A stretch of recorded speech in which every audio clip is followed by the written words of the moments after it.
मृत्यु जब होने को होती है तो यमराज के बहुत ही क्रूर स्वभाव वाले, बहुत ही जहां दया नाम की वस्तु नहीं, ऐसे क्रूर स्वभाव वाले हाथों में हथकड़ी लिए हुए और बड़ा भारी मुदगर, वो बड़े भयंकर, और उनके शरीर से दुर्गंध, देखने से ही मलमूत्र छूट जाए ऐसे भयंकर, और उसी को दिखाई देते हैं जो मरणासन होता है।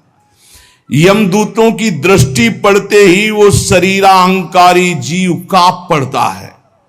अब बोलने की हिम्मत नहीं, कफ पित्त वायु सब बिगड़ चुका है, कोई सहयोग देने वाला नहीं, सांस भी नहीं ली जा रही।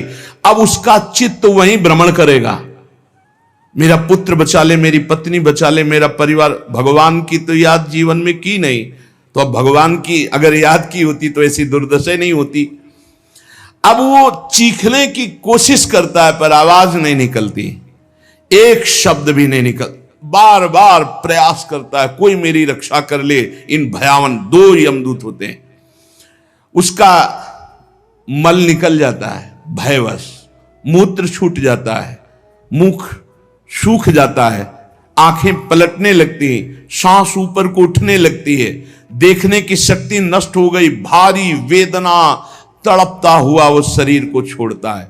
अब जैसे बोले कि शरीर तो यहीं छूट जाता है, दंड किसको मिलता है? तो आप स्वप्न में जब पीटे जाते हैं तो आपको पीटने का दुख होता है कि नहीं होता है? पीटने का दुख होता है, जगने के बाद पता चलता है वो झूठा होता है। शरीर तो स्थूल आपका सैया में सोया होता है, जब चाकू मारी जाती है ना तो वैसे अनुभव होता है, वैसे अनुभव होता है। तो ये जब स्वाप्निक शरीर में अनुभव हो गया, वो तो यम यातना देह पर्सनल, जैसे जेल की वर्दी मिलती है ऐसे एक शरीर मिलता है उस जीवात्मा को। मन बुद्धि चित्त अहंकार 5 ज्ञानेंद्रियां 5 कर्मेंद्रियों सहित उस शरीर में पैक कर दिया गया, उसका नाम यातना देह है। अब उसको शरीर से ले जाते हैं, यातना देह से। स्थूल देह तो यहीं छूट गया, सूक्ष्म शरीर कारण शरीर पैक कर दिया गया यातना देह में। जैसे स्थूल शरीर में स्थूल शरीर छूट रहा, यातना देह मिली, वो सूक्ष्म होता है। अब ये माता पिता का गर्भजनित देह नहीं है, ये दंड विधान वाला है, ये कर्म जनित होता है, इसे यातना देह कहते हैं। यमराज के दूत फांसी लगाते हैं गले में, जैसे कुत्ते के नहीं डाली जाती ऐसे, और पीछे से मुदगणों की मार घसीटते हुए ले जाते हैं। पीछे से ऐसी मार कि वो चीखता है, चिल्लाता है, पूरा अनुभव जैसे स्थूल शरीर में, ठीक वैसे ही उसमें मरना नहीं होता। बस एक खास बात होती है, क्योंकि स्थूल शरीर में मरना होता है, सूक्ष्म शरीर कारण शरीर जो यातना देह में, उसमें मरना नहीं होता। बहुत लोग कहते हैं शरीर तो यहां छूट गया, फिर नरक स्वर्ग किसको मिलता है? अरे शरीर एक कोट की तरह उतार दिया गया, तू तो उसी में पैक है, अभी भूल मत कर। अब देखो दक्षिण दिशा की ओर उसे दौड़ाते हुए मारते हुए पीछे से ले जाते, और तप्त बालू, आग जैसी तपती हुई बालू, जैसे यहां कुश होते हैं ऐसे लोहे के कांटे होते हैं, उस पे चलना, कांटे फैले हुए हैं, कहीं लोहे की बड़ी बड़ी कीलें गड़ी हुई हैं, कहीं लोहे की कंकरीली ऐसी भूमि, लोहे के ऐसे सैकड़ों कांटे जैसी, गुखरू जैसी ऐसी डाल दी गई हैं लोहे की, और अत्यंत कठोर, जब उसमें पैर रखते हैं भारी कष्ट, पीछे से मार, वहां दया नहीं है। कहीं आगे भूमि आग जैसी जलती हुई, कहीं सैकड़ों गड्ढे जिनमें गिरा गिरा करके मारते हुए ले जाते हैं, और सूर्य भगवान इतने नजदीक से ताप देते हैं कि आग लगती है, वो सूर्य की किरणों से जलता है। ऐसे यमराज के उस मार्ग में घसीटते हुए यमराज के दूत ले जाते हैं, यमपथ, और बीच बीच में दूत उनको कठोर ताड़ना देते हैं, रोक रोक के। मरना है नहीं, जिस समय जीव को घसीट कर ले जाते हैं, सैकड़ों घुड़कियां मार, इस तरह का कष्ट हो। अभी ये ब्याज है, नरक नहीं पहुंचा, अभी तो यात्रा है, बिना किसी सवारी के यात्रा होती है 48 मिनट 2 घड़ी में। जो मनुष्य यहां छत्र दान किया है किसी को, श्री जी को, बिहारी जी को, गुरुजनों को, आचार्य जनों को छत्र दान किया, तो जब वो जाता है तो ऊपर के ताप से बच सकता है, उसे वही छत्र मिलेगा। और जो किसी को पूज्य जनों को पादुकाएं दान की है, फिर उसको पादुका, अगर अन्न दान किया है तो रोग के भोजन, ये मोक्ष नहीं, कल्याण नहीं, दान पुण्य से नहीं होता, ध्यान दीजिए। हां, उस भारी संकट के समय में तुम्हें भोजन मिल जाएगा, पौशाला खोला, पानी पिलाया तो तुम्हें पानी मिल जाएगा। और जो मूर्ख यहां आकर के ये सब नहीं किया तो जाना उसको भी यमपुरी है। भजन के बिना यमपुरी से नहीं बच सकते, दान पुण्य करके। अवश्य में भोक्तव्यम कृतम कर्म शुभा शुभम, इसीलिए समझ लो, सोचते हो कि हमने दान पुण्य कर दिया, अब हमारे लिए विमान आएगा परम पद का, जाना नरक ही पड़ेगा। बारी मथे घृत होए बरु सिकताते बरु तेल, बिनु हरि भजन न भवतरी या सिद्धांत तपेल। भजन के बिना नहीं, इसलिए कह राधा राधा राधा। अब इस प्रकार की यात्रा, अनेक प्रकार से कष्ट भोगता हुआ पाप पीड़ित जीव धर्मराज के नगर में पहुंचा। अब वहां सेकंड के कम हिस्से में हिसाब हो जाता है। ऐसा थोड़ा क्या नाम है, कहां से लाए हो, क्या क्या किया, ऐसा नहीं, एक सेकंड के कम हिस्से में बहुत लाइन लगी हुआ। यम यातना के शरीर में भारी कष्ट भोगता हुआ जीव, दाह का अनुभव करता हुआ, कांपता हुआ, भयंकर वेदना से युक्त सामने खड़ा हुआ, देखते ही निर्णय हो गया। अब वहां से उसको उसके कर्म के अनुसार नरकों में ले जाया जाता है।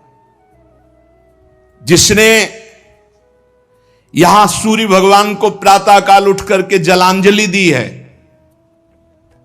पुत्र हैं भगवान यम, सूर्य पुत्र, जो अपने पुरखों का पिंडदान किया है,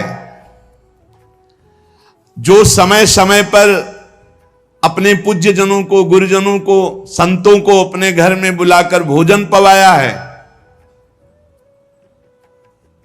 जो बुजुर्गों को तेल मालिश करके, जैसे उन्होंने हमें तेल मालिश करके पुष्ट किया, ऐसे वृद्ध माता पिता के जो चरण दबाना है, शरीर पर तेल लगाना है, उनके वस्त्र धो देना, उनको भोजन कराना है, उसको वहां थोड़ा आदर मिलता है। बैठो, खान पान, थोड़ा सुख सुविधाएं, नरक से नहीं बचोगे। भगवत भाव के बिना नरक से नहीं बचोगे। जो जो उसने सेवाएं की हैं, वो सेवाएं, आए हो नरक के मार्ग में तो थोड़ा तेल मालिश हो जाएगा, खवा पिया दे जाओगे, थोड़ा शीतल जल पीने को मिल गया, खान पान की, विश्राम की व्यवस्था थोड़ी समय के लिए। अरे इसीलिए जैसी हरिवंश नरक गति दो, ये जो अपने माता पिता को गाली देते हैं, जो मनमानी आचरण करते हैं ना, खूब अच्छे से तृप्त होते हैं। अब बात ये कि याद नहीं रहती ना, जैसे गर्भ की बात याद नहीं, यार गर्भ की बात याद आ जाए तो तुम भजन के सिवा कुछ नहीं करोगे। मरने की बात याद आ जाए कि पीछे जब मरे थे तो कितना कष्ट हुआ, मां के गर्भ में रहे कितना कष्ट हुआ, ऐसी जेल तो है ही नहीं मां के गर्भ जैसी, विचार करके देखो। अब वो मृतक जीव जो जो सुविधाएं दान की थी, वो उसे कुछ दिन के लिए वहां सैया मिल गई, भोजन मिल गया, विश्राम मिल गया, कुछ दिन के लिए। भाई बहुत होश में, दान पुण्य के भरोसे मत रहना। अब जब वो पुण्य खत्म हुआ उनका, तो यमदूत उनको साथ लेकर गए। 12 दिन तक उसको पुण्यों के भोग का अवसर मिलता, तभी तक 13वीं तक कहते हैं जीव को नरक की गति नहीं दी जाती। 12 दिन तक उसको होगा कोई विश्रामालय, उसमें रखा जाता है। 12 दिन तक जो पुण्य सुकृत हुए उनको भोग लो, अभी आराम कर लो, नरक आए हो। अब नरक में प्रवेश होगा 13 के बाद, तभी कहा जाता है जल्दी जल्दी 12-13 दिन खूब पुण्य कर ले, उसको दान करो आत्मा को, तो उसकी उन्नति हो जाएगी। कोई ये झूठी बातें नहीं है।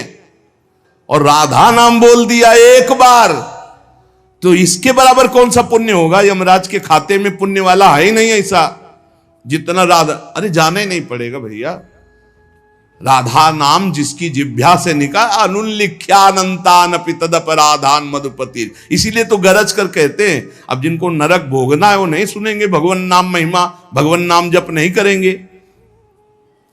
12 दिन के बाद 12 दिन तक वो अपने घर के वालों के दिए हुए पुण्य आदि जो उसको भोगता है।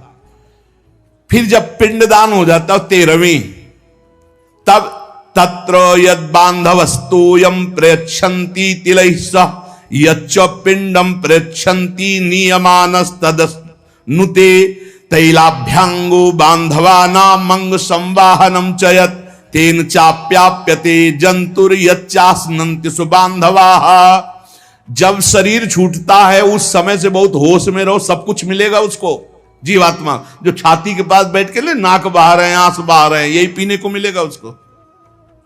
बहुत होश में राधा राधा, कम जिंदगी में वो नहीं जपा तो तुम तो कीर्तन कर ले, वो मिलेगा फल उसको। 12-13 दिन का ऐसा हिसाब रखा जाता है कि बांधोजन परिवार के लेकिन भजन नहीं करेंगे, रोना धोना। मृत्यु से 12 दिन बीतने के पश्चात यमपुरी को खींच कर ले जाया जाता है उस जीव को।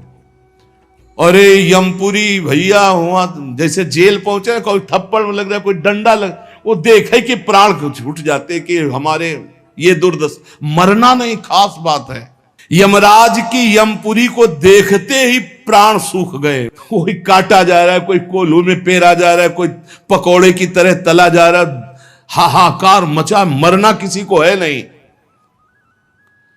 मृत्यु काल ये सब वहां नजर आ रहे हैं, मूर्तिमान मृत्यु मूर्तिमान काल जो यमपुरी में दंड हो रहा है।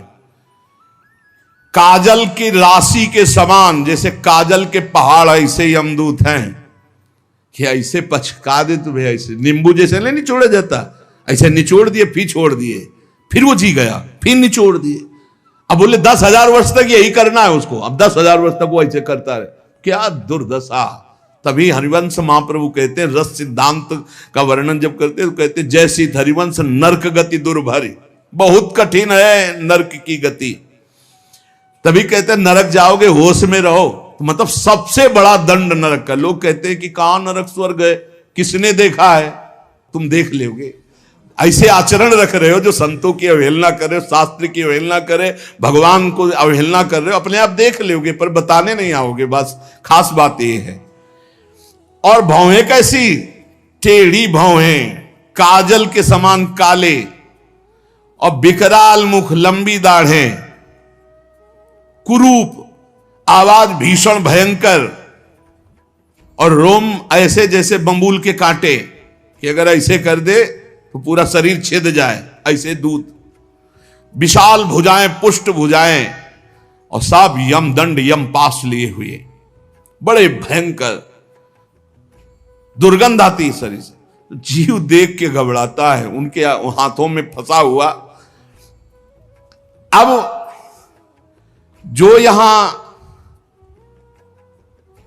पराये पुरुष से रति करती है, अपने पति को धोखा देकर, जो अपनी पत्नी को धोखा देकर दूसरी पराई स्त्री से, पतिवंचक पर पति रति करई, रौरव नरक कल्प सत परई। ऐसे ही पुरुष को, ऐसे स्त्री को, रौरव का बड़ा भयानक स्वरूप है। रौरव नरक की लंबाई चौड़ाई 2000 योजन है, 1 योजन 4 कोश और 1 कोश 3 किलोमीटर, 2000 योजन कितना हुआ, 4 दूनी 8, 8000 कोश, 2000 का 4 तो 8000 हुआ, और 8 त्रिक 24,000 किलोमीटर का है, 24,000 किलोमीटर, और गड्ढा रूप है जिसकी बहुत गहराई है।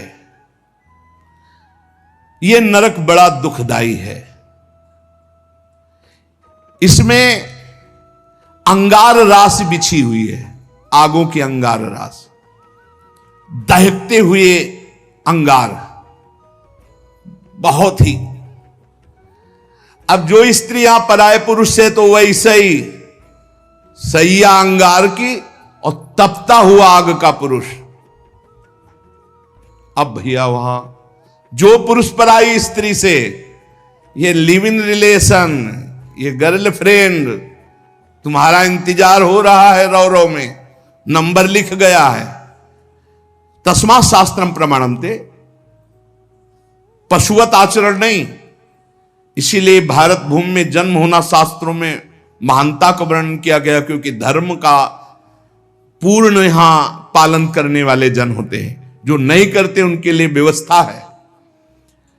अब उसके भीतर यमराज के दूत उस पापी जीवात्मा को, अब वहां स्त्री पुरुष तो है नहीं, वो तो शरीर पहले ही छूट गया। अब यातना देह, वो जेल की वर्दी, यातना देह नरक की वर्दी, धधकती आग में वो जल रहा है, चीख रहा है, पग पग पर भून भून कर गिर रहा है, न मूर्छा न मरण, रात दिन चीखता रहता है, जलता रहता है। दौड़ना है 28,000 किलोमीटर, बस उसी में दौड़, आनंद लीजिए। कितने दिन? बोले सहस्त्रों वर्ष, 1-2 वर्ष नहीं, सहस्त्रों वर्ष। ऐसे पापियों की शुद्धि नरक में की जाती है। फिर जब वहां से निकलते हैं तो कीड़े मकूड़े, पतंगे, हिंसक जीव, मच्छर, वृक्ष, ऐसी योनियों को प्राप्त होते हैं पापी जीव। या मनुष्य योनि में आए, पाप बहुत नष्ट हो गए वहां, तो यहां कुबड़ा, नाटा, बड़े घृणित शरीर वाले, जो अवशिष्ट पाप बचते हैं थोड़े। आप कहोगे नरक भोगने के बाद भी अवशिष्ट बचे? कि हां, जैसे यहां किसी को सजा दी जाती, 20 साल की सजा और 1 लाख रुपया जुर्माना। अरे जब जेल ही दे दी तो जुर्माना का? बोले नहीं, जुर्माना है। तो जो जुर्माना हुआ उसका ये दंड है मृत्यु लोक में, समझ लो। जैसे लोग प्रश्न कर देते, हमें आज समझ में नहीं आता, जब नरक भोग लिया तो फिर यहां क्यों भोगना पड़ता है? तो तुम्हारी समझ में नहीं आता, जब 20 साल की सजा दे दी, 1 लाख जुर्माना रख दिया, वो जुर्माना ये मनुष्य से भजन कर ले हो, नहीं तुम्हारी दलीलें काम नहीं आएंगी। इस प्रकार पाप करने वाले जीवों को विविध प्रकार के नरकों में पिताजी कष्ट दिया जाता है। सुमति महाराज कह रहे, जब यहां से कोई पुण्यात्मा पुरुष गति करता है तो वो पुण्य लोकों को ले जाया जाता है। उसके साथ गंधर्व लोग गीत गाते हुए चलते हैं, आगे आगे अप्सराएं नृत्य करती हैं, और वो विमान पर बैठा आभूषणों से सुसज्जित, समय समय पर मीठा जल, ये सब सुविधाएं भोगता हुआ स्वर्ग जाता है। और वहां अपने पुण्य के अनुसार अप्सरा, विमान, महल, सब सुविधाएं प्राप्त करता है। पर वहां भी जलता रहता है, क्योंकि उसके दिमाग में एक माला पहनाई जाती है उसके शरीर में। उसको बता दिया जाता है, जिस दिन ये माला कुम्हला गई, यहां खोपड़ी के बल से नीचे फेंक दिए जाओगे, मृत्यु लोके विसंति। अब वो रोज माला देखकर जलता रहता है कि ये माला कभी, और जहां कुम्हलाना शुरू हुई तो भयंकर पीड़ा, ये सब छूट जाएगा। अप्सरा, महल, बड़ी सुख सुविधा में आ सकती, और वो सब छूट जाएगी। अच्छा, ये दुख, और दूसरा एक दुख, बगल में दूसरी अप्सरा वाला निकला विमान, जो उससे कई गुना सुंदर, कई, अब वो जल रहा है, उसको शांति नहीं। तब लगी कुशल न जीव कहूं, सपने हूं मन विश्राम, जब लगी भजत न राम कहूं, शोक धाम तज काम।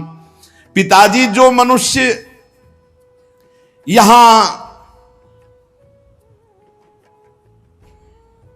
वीर्य को नष्ट करता है, बर्बाद करता है, उसमें जीवात्मा होती है। ये बहुत ध्यान देने, इनको इनाम में महारौरव नरक मिलता है,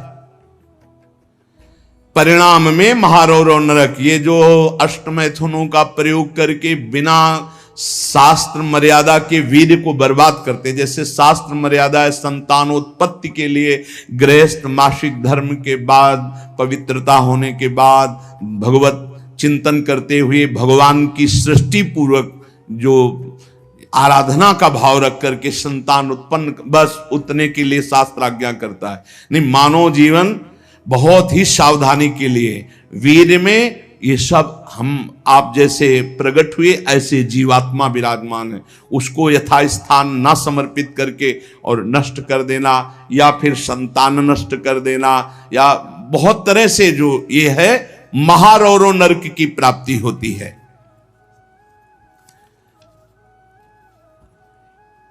नारकी घोर दुखदाई नरकों में ये जब जीव गिराए जाते हैं तो इनको पहले पता होता कि मेरे इस पाप का दंड मिल रहा है, मैंने जो पाप किया है। बहुत ध्यान देने की बात है, अभी तक जो चर्चा हुई उसमें खास बात यह है, आचरण पवित्र ना होने से नरकों की प्राप्ति समझ लो।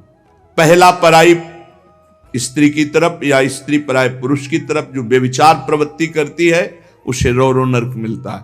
यहां जो व्यर्थ में वीर्य नष्ट करते हैं अन्य प्रकार से, इसे खिलवाड़ न समझा जाए, ये मनोरंजन नहीं है। मानव देह बहुत बड़ी संपत्ति है जो भगवान की प्राप्ति के लिए मिली है। जैसे आप अभी पता चले कि आप शरीर को नष्ट करना चाहते हो तो हमारी भारत सरकार आपको बंदी बना लेगी। सरकारी संपत्ति, आप जी सकते हो, केवल सेवा कर सकते हो, कर्म कर सकते हो, लेकिन इसे नष्ट करने का अधिकार नहीं। तो भागवतिक भी दंड